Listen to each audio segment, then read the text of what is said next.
ጤና ይስጥልን የተወደዳችሁ እንዴት ናችሁ?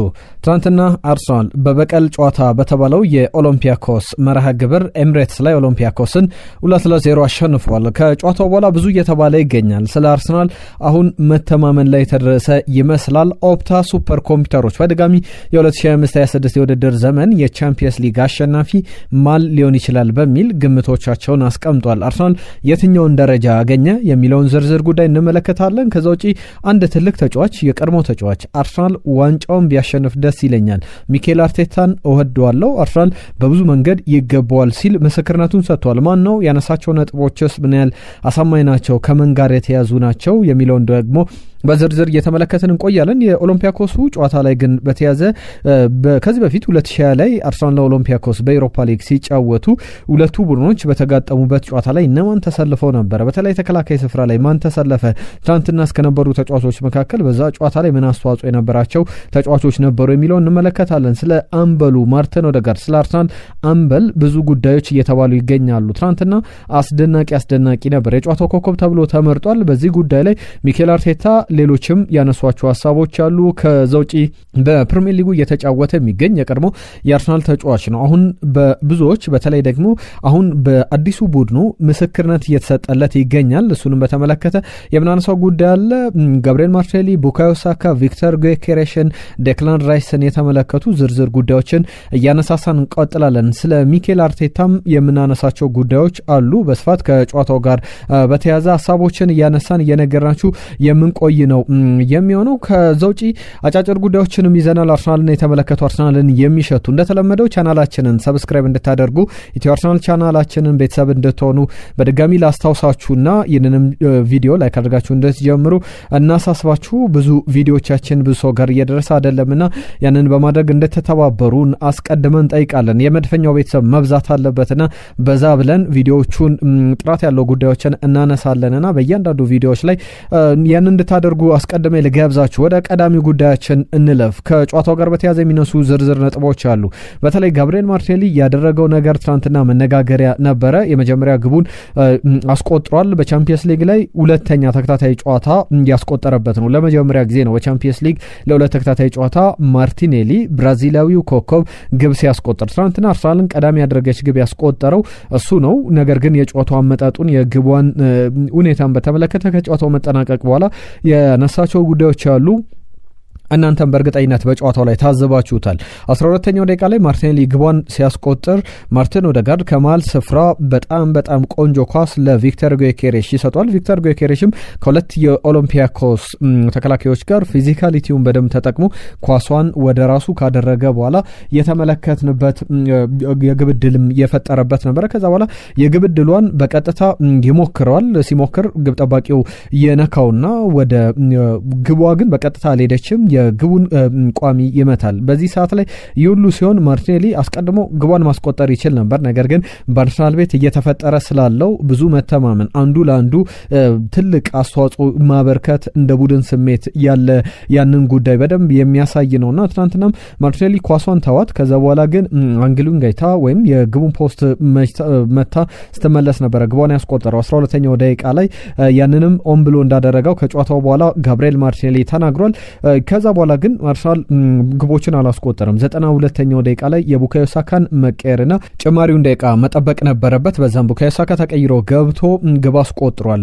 ጋብሪኤል ማርቲኔሊ፣ ቡካዮ ሳካ የአርሰናል ግብ አስቆጣሪዎች፣ የጨዋታውም ምርጥ ተጫዋቾች ነበሩ በትናንትናው ዕለት። ከጨዋታው ጋር በተያያዘ አርሰናል በምን መንገድ እያጠቃ ነው የሚለውን እናነሳለን። ከዛ አስቀድመን ግን ከሰሞኑ ስናነሳቸው የነበሩት የፊኒሸርስና የስታርተርስ ኮንሰፕቶችን በተመለከተ ከቡካዮ ሳካና ከባለፉት ጨዋታዎች ጋር በተያያዘ የሚነሱ ሀሳቦች አሉ። ትናንትና ለምሳሌ በመጀመሪያ አሰላለፍ ላይ ሚኬል አርቴታ ዊሊያም ሳሊባና ጋብሪኤል ማጋሌሽን አጣምሮ ነበር። ነገር ግን ጋብሪኤል ማጋሌሽ ተቀይሮ ወጥቷል በጉዳት ምክንያት። በዚህ ጉዳይ ላይ ሚኬል አርቴታ ለአርሰናል ደጋፊዎች መልካም ዜና አብስሯል። ከጨዋታው መጠናቀቅ በኋላ ለምን ቅያሬው እንዳደረገ በመንገድ በቀጣይ ምን እንደሚጠበቅ በማጋሌሽ ጉዳይ ላይ የሚለውን ወደ በኋላ ላይ አነሳላችኋለሁ። ነገር ግን በአሰላለፍ ደረጃ ቤን ዋይት ወደ መጀመሪያ አሰላለፍ፣ ሉዊስ ስኬሊን በመጀመሪያ አሰላለፍ ላይ የገቡበት ነበረ። ከዛ በተጨማሪ በተጨማሪ ማርቲን ኦዴጋርድ፣ ዙቢሜንዲ፣ ሚኬል ሜሬኖ አማካኝ ስፍራ ላይ ነበሩ። ጋብሪኤል ማርቲኔሊ፣ ቪክተር ጊዮኬሬሽ፣ ሊያንድሮ ትሮሳርድ ደግሞ አጥቂ ስፍራ ላይ የተጣመሩበት ነበረ። ተቀያሪ ወንበር ላይ እነማን ነበሩ የሚለውን ስንመለከት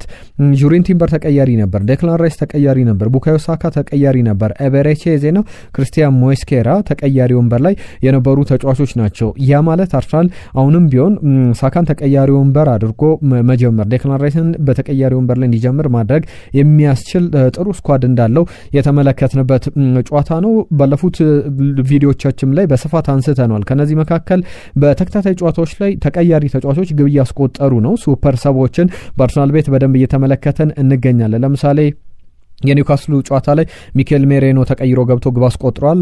ኦዴጋርድ አሲስት አድርጓል። የሲቲ ጨዋታ ላይ ኤዜ አሲስት አድርጓል። ማርቲኔሊ አስቆጥሯል። የአትሌቲክ ቢልባኦ ጨዋታ ላይ ደግሞ ሁለቱንም ግቦች ያስቆጠሩት ማርቲኔሊና ትሮሳርድ እንደነበሩ ይታወቃል። ሁለቱም ተቀይረው ገብተው በተከታታይ ያስቆጠሯቸው ግቦች ነበሩ። እነዚህን ሁሉ የምናነሳው የሚኬል አርቴታን የዚህ ከራግቢ ከኤዲ ጆንስ የእንግሊዝ የራግቢ ብሔራዊ ቡድን አሰልጣኝ የወሰደው ሀሳብ የፊኒሸርስና የስታርተርስ ሀሳብን በደንብ እየተገበረ እንደሆነ ልብ እንድትሉ ለማለት ያክል ነው። ከዛ ውጪ ሌሎችም የሚነሱ ሀሳቦች አሉ። ጨዋታውን በተመለከተ ማርቲን ኦዴጋርድን እንዴት አገኛችሁት? በጣም ድንቅ ተጫዋችነቱን ብዙዎች የሚጠራጠሩት አይደለም። ነገር ግን በቅርብ ጨዋታዎች ላይ ባለፈው ዓመትም ያን ያክል ለወትሮ በነበረበት ዓመት ከ15 በላይ ግብ ባስቆጠረበት ዓመት የ2022-23 የውድድር ዘመን በዛ ደረጃ ላይ አልነበረም። ዘንድሮ ለምን አርሰናል ተሻሻለ የሚለው ምልክቶች አሉ። ሚኬል አርቴታ ያጫወት ለውጥም ስለማድረጉ የሚያሳዩ ነገሮች አሉና ከዛ ጋር በተያያዘ ለምሳሌ ማርቲን ኦዴጋርድ ትናንትና በብዙ መስፈርቶች የጨዋታው ምርጥ ነበር፣ የጨዋታው ኮከብም ተብሎ ተመርጧል። ቁጥሮቹም ያንን ያሳያሉ። ከዚህ በፊት የአርሰናል ማጥቃት ወደ አንድ ያዘነበለ በቀይ መስመር ቦታ ላይ በቡካዮ ሳካ መስመር ብቻ የሚደረጉ የማጥቃት እንቅስቃሴዎች በቡካዮ ሳካ ላይ የነበሩ ናቸው። በግራ መስመር ቦታ ላይ፣ በቀይ መስመር ቦታ ላይ ማርቲኔሊ፣ ትሮሳርድ፣ አሁን ደግሞ በአዲስ ውድድር ዘመን ኤዜ በሚሰለፍበት ቦታ ላይ ደግሞ ብዙ እየተመለከትን የነበረ የማጥቃት እንቅስቃሴ አልነበረም። ዘንድሮ ግን ያንን ሚኬል አርቴታ አሻሽሏል። ለምሳሌ ትናንትና አብዛኛውን የጨዋታ ሃይላይቶች የጨዋታውን ሙሉ ቪዲዮን ብትመለከቱ በደንብ የማርቲን ኦዴጋርድ ቦታ አብዛኞቹ ጊዜያት ላይ ወደ ግራ አዘንብሎ በደንብ ወደ ግራ ኳሶችን እያሰራጨ ተመለከታላችሁ። በቀይ መስመር ቦታ ላይም እድሎችን ሲፈጥር በደንብ ተመልክተናል። ቡካዮ ሳካ ግቧን ሲያስቆጥር የነበረበት ቦታን በደንብ ስትመለከቱ በትክክልም የቡካዮ ሳካም በተመሳሳይ የነበረው በዛ በተለመደው ቦታ ላይ ግብ አላስቆጠረም። በተቃራኒው በግራ መስመር ቦታ ላይ ተገኝቶ ነው ግቧን ያስቆጠረው። ባለፈው የሲቲ ጨዋታም ላይ ያንን ሲያደርግ ተመልክተናል። ከሎትሮ ከዛ ቦታ ላይ ንቅንቅ አይልም ነበረ፣ ወይም የመስመር አጥቂ ትክክለኛ የዚህ የመስመር የአልቢትሮች የሚቆሙበት መስመሯን ይዞ የሚያጠቃ ተጫዋች ነበር። ነገር ግን አሁን በተጨማሪነት ወደ መሀል እንዲገቡ ሚኬል አርቴታም ከጨዋታው መጠናቀቅ በኋላ ያ ላይሰንስ አለው ማርቲን ኦዴጋርድ ወደ መሀል በመግባት በየትኛውም የሜዳ ክፍል ላይ ሄዶ የመጫወት ላይሰንስ ተሰጥቶታል በሚል ማረጋገጫ ተናግሮ ተመልክተናል።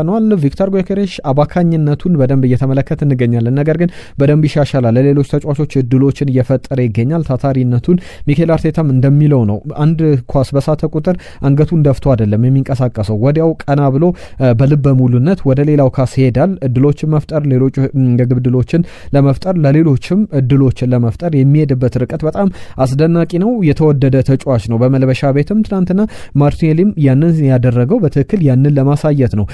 ከኦዴጋርድ ጋር በተያያዘ ግን የሚነሱ ሌሎች ሀሳቦች አሉ። እሱም ከጨዋታው መጠናቀቅ በኋላ በዚህ ውድድር ዘመን ብዙ የተጫወትኩ አይመስለኝም እና ሚስ አድርጌዋለሁ፣ በደንብ መጫወትን ናፍቆኝ ነበር፣ ለዛ ነው ጥሩ ብቃቶችን ያሳየሁት ባለፉት ተከታታይ ጨዋታዎች ላይ ብሏል። በእርግጥም ተፎካካሪነት መጥቶበታል። እሱ አቋሙ ቢወርድ ኤዜ ሊሰለፍ ይችላል። ሌሎች አማራጮችም ኤታን ንዋኔሪም በጥሩ ደረጃ ራሳቸውን በደንብ እያሳዩ ይገኛሉና በባለፉት ጊዜያት ላይ ፍሪደሙን በደንብ አሁን አግኝቷል።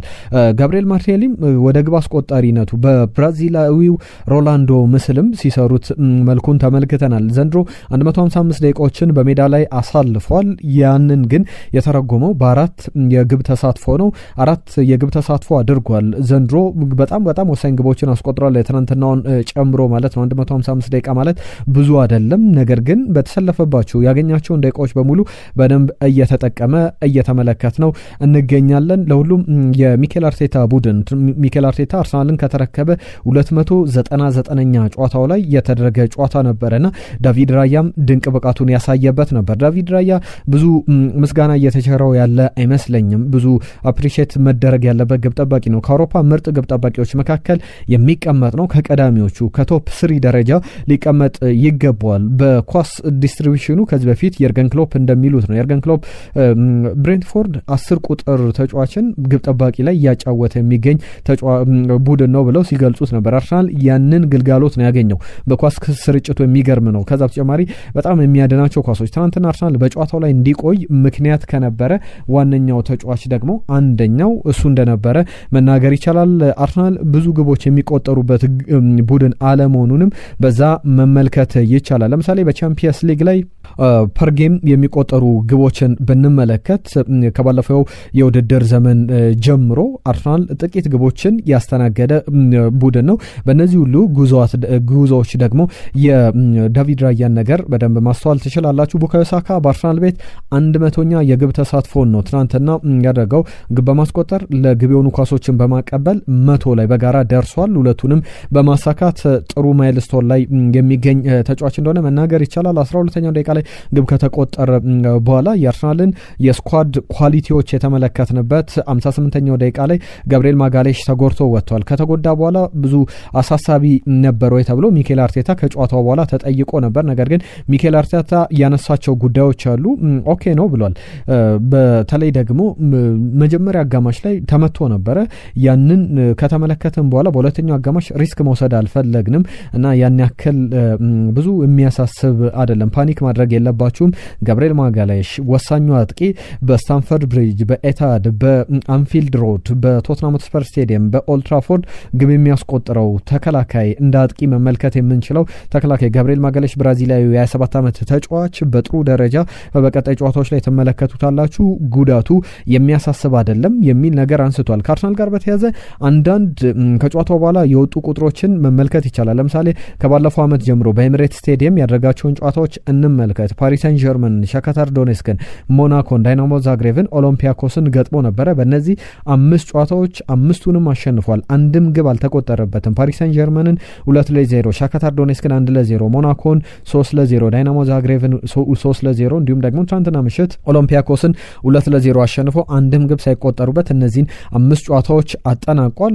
ከጋብሪኤል ማርቴሊ ከቡካዮ ሳካ ጋር በተያዘ በጣም ጥሩ ምሽት የነበረው የኦሎምፒያኮስ ጨዋታ ላይ አርሰናል በጣም ጥሩ እንዲያብብ አድርገውታል።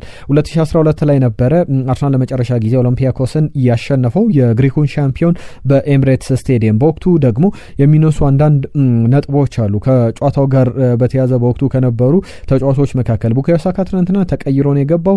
የተሰለፈው ደግሞ በግራ መስመር ቦታ ላይም ግቧን አስቆጠረ ስላችሁ ነበረ። በቀይ መስመር ቦታ ላይ ተገኝቶ ግቧን አስቆጠረ ስላችሁ ነበር። ነገር ግን ከዚህ በፊት በዛ በኦሎምፒያኮሱ የ2020 የዩሮፓ ሊግ ጨዋታ ላይ የተሰለፉ ተጫዋቾችን ላንሳላችሁ። ዳቪድ ሉዊዝ ከሽኮርዳን ሙስጣፊ ጋር እንዲሁም ደግሞ ሶቅራጥስ ፓፓስቶፖሎስ በተከላካይ ስፍራ ላይ የተሰለፉ ነበር። ሳካ ደግሞ በዚሁ ጨዋታ ላይ በግራ መስመር ተከላካይነት የተሰለፈ ተጫዋች ነበረ። የግራ መስመር ተከላካዩ አሁን ኦሎምፒያኮስን በቀይ መስመር ቦታ ላይ ያኔ ኦሎምፒያኮስ አሸንፎ ነበር። አሁን ግን ከ2020 በኋላ አርሰናል ሲያሸንፍ ሳካ በዛው በግራ መስመር በአጥቂ ስፍራ ቦታ ላይ ተገኝቶ ግቧን አስቆጥሯል። በጣም ጥሩ ጨዋታ ነበረ ለአርሰናል። ቻምፒየንስ ሊግ ላይ ብዙ ለውጦችን እየተመለከተን እንገኛለን። በጣም ጥራት ያለው ቡድንን እየተመለከተን እንገኛለን እና አርሰናል ለምሳሌ ዘንድሮ የ2025-26 የውድድር ዘመን ጅማሬውን በብዙ መንገድ መተርጎም መመልከት እንችላለን። ለምሳሌ 7 ጨዋታዎችን አሸንፏል፣ አንዳቸው ወጥቷል። አንድ ብቻ ነው የተሸነፈው። በሊቨርፑል የተሸነፈበት ጨዋታ ይጠቀሳል። ከማንቸስተር ሲቲ ጋር ነው አቻ የወጣው። ሌሎቹን በሙሉ አሸንፏል። 18 ግቦችን አስቆጥሯል። 3 ግቦችን የተቆጠሩበት በ6 ጨዋታዎች ከ9 ጨዋታዎች በ6 ጨዋታዎች ደግሞ ክሊንሺት አስመዝግበዋል። በአንድ ጨዋታ ከሁለት በላይ ግቦችም አልተቆጠረበትም። 3ቱም ግቦች በተለያዩ ጨዋታዎች ኒውካስል ዩናይትድ፣ ከዛ በተጨማሪ ማንቸስተር ሲቲ፣ ሊቨርፑል ያስቆጠሯቸው ናቸው። በቻምፒየንስ ሊግ ደግሞ ምንም ግብ አልተቆጠረበትም። በቻምፒየንስ ሊግ ሌሎች በጣም አስገራሚ ቁጥሮች አሉት። አርሰናል ለምሳሌ 100% የእንግሊዝ ክለብ ሆኖ ግብ ያልተቆጠረበት ቡድን ነው። 100% የማሸነፍ ግስጋሴ ላይ ያለ ሁሉንም ጨዋታዎች ያሸነፈ ቡድን ነውና በደንብ በብዙ መስፈርቶች አስደናቂ ምሽት፣ በጣም ፍሬያማ ምሽት ነበረ ማለት ይቻላል። ከጉዳት ዜናዎች ጋር ቅድም የጋብሪኤል ማጋሌሽን ጉዳይ ሳነሳ ነበረ። ሌሎችም ተጫዋቾች ትናንትና የጨዋታው መጠናቀቂያ ላይ 90ኛው ደቂቃ ላይ ወደ ታች ወርደው የተነል ላይ የኤምሬትስ ተነል ላይ ጨዋታውን ሲከታተሉ ነበረ። ካቨርትስ፣ ኢንካፒየ፣ ገብርኤል ጄሱስ፣ ማድዌኬን ተመልክተናቸዋል። እነዚህ ምንድነው ምልክቱ ስንል በቅርብ ጨዋታዎች ላይ ወደ ሜዳ መመለሳቸውን በደንብ የሚያሳይ ነው። በብዙ መንገድ በጣም ጥሩ ሊሻሻል የሚችል ስኳድ እንዳለው እነዚህ ተጫዋቾች እንኳን ተጎርተው አሁንም አርሰናል በጥሩ ደረጃ እየተጫወተ ይገኛል። አሁን ሚኬል አርቴታ ለጋብሪኤል ማርቲኔሊ፣ ለማርቲን ኦዴጋርድ፣ ለቡካዮ ሳካ፣ ለነ ኤዜ፣ ለነ ቪክተር ጎኬሬሽ የሚሰጣቸው እድሎችን፣ ፍሪደም፣ ነጻነቶችን በደንብ ፍሬያቸውን በደንብ እየተመለከትን እንገኛለን። ፐርፎርማንስ ዋይዝ በጣም ጥሩ ነበረ። በውጤትም ስንመለከተው የተሻለ ውጤት እንዳመጣ መናገር ይቻላል። ቴክኒካል ኳሊቲ ያለው ካፒቴን ያለው ቡድን ነው አርሰናል። ከኳስ ጋር የተረጋጋ ባለፈውም ኤዲያው ሲመሰክሩለት ነበረ። በኒውካስል ዩናይትድ ጨዋታ ላይ ጨዋታውን ከአንዱ ቡድን ወደ አንዱ የገለበጠው የቀየረው ውጤቱን በሙሉ እንዳልነበር እያደረገው የማርቲን ኦዴጋርድ ወደ ሜዳ መግባት ነበር። ይህ ኖርዌጃዊ ተጫዋች በደንብ በትልቅ ደረጃ ትናንትናም ያንን ክህሎቱን ያንን ብቃቱን በደንብ አሳይቷል። ከዛ ውጪ ሌሎችም የሚነሱ ጉዳዮች አሉ። በቀጣይ ጨዋታዎች ላይ ምን ይጠበቃል? ሚኬል አርቴታ አንድ ነገር ተጠይቆ ነበረ። 299ኛ ጨዋታውን ያደርገው 300ኛው ጨዋታ በቀጣይ ቅዳሜ ከዌስትሃም ጋር ነው ተብሎ ሲጠየቅ አላወኩም ነበር ብሏል። እንደዛ መሆኑን ነገር ግን በቀጣይ ጨዋታዎች ላይ አሁንም በዛ ደረጃ እንቀጥላለን ብሏል። እንግዲህ እኔ ምንም ኤክስኩዝ የማቀርበው ነገር የለም። ምክንያት ወይም ዋንጫ ባናሸንፍ እንደዚህ ነው የምንለው ነገር የለም የሚል ነገር አንስቷል። አርሰናል በ20 ዓመት ውስጥ ወይም ደግሞ ከ20 ዓመት በኋላ ነው ለመጀመሪያ ጊዜ 6 ተከታታይ የሊግ ፌዝ ጨዋታዎችን ወይም የግሩፕ ስቴጅ ጨዋታዎችን በቻምፒየንስ ሊግ ተከታታይ ያሸነፈው 2004 2025 ላይ ነበረ። ያንን ያደረገው አሁን 2025 ላይ ያንን ነገር 2025 26 በጀመረበት የውድድር ዘመን ያንን ነገር ማሳካት ችሏል። ኦሎምፒያኮስን 2-0 አሸንፏል። የዋይኒ ሩኒን ምስክርነት ላንሳላችሁ። ዋይኒ ሩኒ ሊቨርፑል ዋንጫውን እንዲያሸንፍ አልፈልግም ብሏል። የአርሰናል እንግዲህ ዋንጫውን በደንብ ማሸነፍ ይገባዋል፣ አርሰናል እንዲያሸንፍም ከልቤ ይፈልጋለሁ ብሏል። ጥቂት ግቦች የሚቆጠሩበት ቡድን ነው፣ ለማሸነፍም በጣም ከባድ ቡድን ነው ሲል ዋይኒ ሩኒ ስለ አርሰናል ምስክርነቱን ሰጥቷል። የቀድሞ ማንቸስተር ዩናይትድ የኤቨርተን ተጫዋች በእንግሊዝ ብሔራዊ ቡድን በጣም ድንቅ ብቃቱን ያሳየው ሩኒ ያላቸው ሜንታሊቲ በጣም አስገራሚ ነው። አርሰናል የተለየ ነው። የአርሰናል እንደ ወትሮ የነበሩት አርሰናል አይነት መልክ ያለው አይደለም የሚል ነገር አስቀምጧል። ዋይኒ ሩኒ ሚኬል አርቴታንም እንደሚወደው ተናግሯል። በተለይ ደግሞ አርሰናል ማሸነፍ ይገባዋል ትልልቅ ዋንጫዎችን። ሚኬል አርቴታን በጣም የማደንቀው አሰልጣኝ ነው፣ የምወደው ሰው ነው የሚል ነገር አንስቷል። ኦፕታ ሱፐር ኮምፒውተሮች ግምቶቻቸውን ከሁለተኛው ጨዋታ በኋላ አስቀምጧል። የ2025-26 አርሰናል የትኛው ደረጃ ተሰጥቶ የሚለውን ላንሳላችሁ። ከዚህ በፊት የውድድሩ ጅማሮ ላይ ገና የዕጣ ማውጣት እንደወጣ ሊቨርፑል በቀዳሚነት ተቀምጦ ነበር፣ አርሰናል ሁለተኛ እያለ ይቀጥል ነበር። አሁን ግን ሊቨርፑልን ገልብጦ አርሰናል በቀዳሚነት ተቀምጧል። በአንደኛ ደረጃ 73% ኳርተር ፋይናል ይደርሳል፣ ሩብ ፍጻሜ። ሰሚ ፋይናል ደግሞ 48.8% ወይም ወደ 49% የሚጠጋ፣ ፋይናል ደግሞ 31% ወደ ፋይናል የመድረስ እድል አለው ብሏል። የማሸነፍ ደግሞ ከ18% በላይ ተቀምጧል። ሊቨርፑል ሁለተኛ ነው፣ ፒኤስጂ፣ ማንቸስተር ሲቲ፣ ባየር ሙኒክ፣ ባርሴሎና፣ ሪያል ማድሪድ፣ ኢንተርናዚዮናል፣ ኢንተር ሚላን፣ ቸልሲ እያለ ይቀጥላል።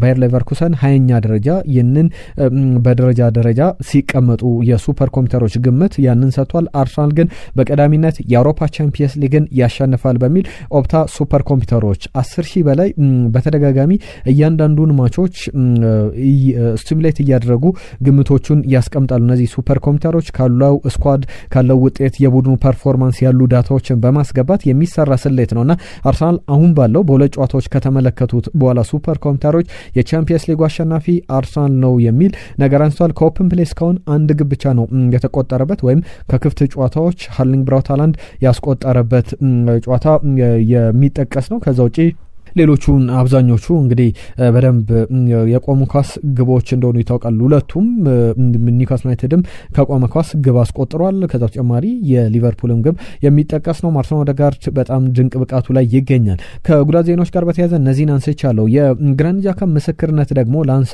ወደ ሰንደርላንድ ከሄደ በኋላ አንድ የሰንደርላንድ ደጋፊ የለጠፈው ልጥፍ በትዊተር ገጽ ላይ ብዙዎች በመላው ዓለም እየተቀባበሉት ይገኛሉ። 35 ዓመቴ ነው ይላል ዲያን ሁድሰን የተባለ የሰንደርላንድ ደጋፊ።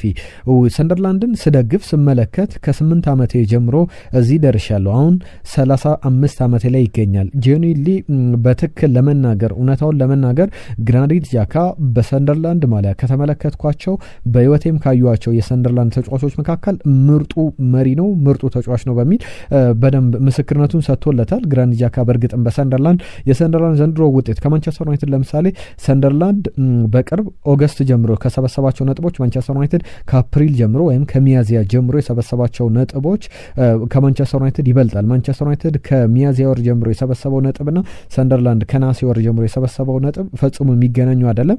በደረጃ ሰንጠረዥም ከፍ ብሎ የተቀመጠበት ድንቅ የውድድር ዘመን ጅማሮ አድርጓል። እንደ አዲስ አዳጊ ቡድን ሳይሆን እንደተዋቀረ። ለዚህ ደግሞ አስተዋጽኦ ካደረጉ ተጫዋቾች መካከል አንደኛው ግራኒት ዣካ በትልቅ ደረጃ የሚጠቀስ ነው። ከአርሰናል ዝውውሮች ጋር በተያያዘ የሚነሳው የቡካዮ ሳካ ጉዳይ ይነሳል።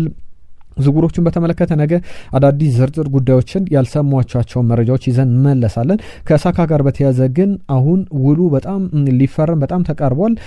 ያም በአርሰናል የመጀመሪያው በአርሰናል ታሪክ የመጀመሪያው 300,000 ፓውንድ የሚከፈለው በሳምንት ተጫዋች ይሆናል ተብሎ እየተጠበቀ ይገኛል። ከሃቨርስ 250,000 ፓውንድ በላይ ሳምንታዊ ደሞዝ ያገኛል። ጋብሪኤል ጄሱስ፣ ዊሊያም ሳሊባ፣ ማርቲን ኦዴጋርድ፣ ዴክላን ራይስ፣ ቪክተር ጊዮኬሬሽ፣ ቡካዮ ሳካ ትልልቅ ክፍያ ተከፋዮች ናቸው። አሁን ቡካዮ ሳካ የሁሉም ቀዳሚ ሆነው ልንመለከተው እንችላለን ተብሏል። ከብራዚል ብሔራዊ ቡድን ጋር በተያያዘ ጥሪ አድርጓል ካርሎ አንቸሎቲ። ከነዚህ መካከል ደግሞ ገብርኤል ማጋሌሽ እና ገብርኤል ማርቲኔሊ በአርሰናል ተጫዋቾች በኩል በዚህ ዝርዝር ውስጥ የተካተቱ ተጫዋቾች ናቸው። በቀጣይ በብራዚል ብሔራዊ ቡድንም እነዚህ የአርሰናል ተጫዋቾች በቋሚ አስተላለፍነት በደንብ ከውድድር ዓመቱ ጅማሮ ውጤታቸው አቋማቸው አንጻር በደንብ በቋሚ አስተላለፍ እንመለከታቸዋለን ተብሎ ይጠበቃል። እነዚህ የሚነሱ ጉዳዮች ናቸው። የተወደዳችሁ ስፖርታዊ ጉዳዮቻችን የትናንቱን ድል የተመለከቱ ዝርዝር ጉዳዮችን ወደ እናንተ አደረሰን። የኢትዮ አርሰናል ቻናላችንን ሰብስክራይብ አድርጉ፣ ለወዳጆቻችሁ አጋሩ። መድፈኛው ቤተሰብ እዚህ እንሰብሰብ። አዳዲስ የመድፈኛውን ጉዳዮች በየዕለቱ ይዘን እንመጣለን። አዳዲስ መረጃዎችን ያልሰሟቸውን ጥራት ያላቸው ጉዳዮችን ትሰማላችሁ። አብራችሁን ስለነበራችሁ ግን ከልብ እናመሰግናለን። ጤና ይስጥልን።